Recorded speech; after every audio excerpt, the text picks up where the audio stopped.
కొరకు ఆయన ప్రాయశ్చిత్తము పొందారు.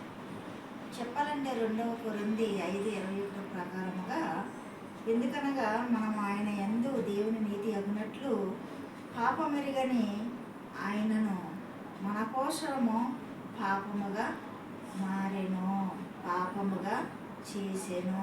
ఎందుకనగా మన పాపాల నిమిత్తమై ఆయన ప్రాణాన్ని మన కొరకు అర్పించి ప్రాయశ్చిత్తము పొందాను.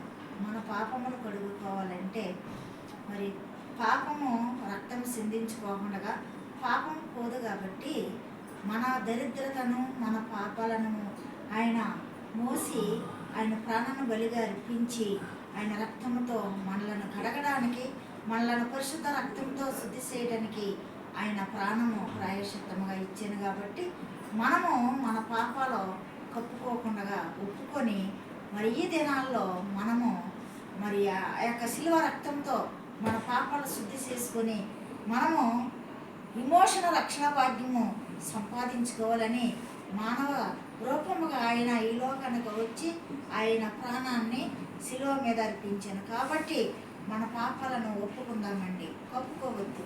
పాపం అంటే ఏదో కాదు. అబద్ధం ఆడటం పాపం, కపటంతో మాట్లాడటం పాపం, మన హృదయంలో అసూయతో ఉండటం పాపం, మన ఇతరులకు కీడు చేయడం పాపం, అబద్ధం ఆడటం పాపం, ఆయన ఆజ్ఞలను మరి పాటించకపోవటం కూడా పాపమే. కాబట్టి ఆయన మన కొరకు పాపముగా మారేను.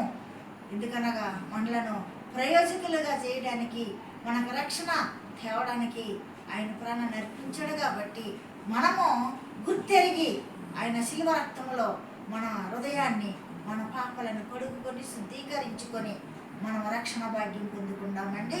ఈ పరిశుద్ధ వాక్యం దేవుడు దీవించుగాక. ఆమేన్.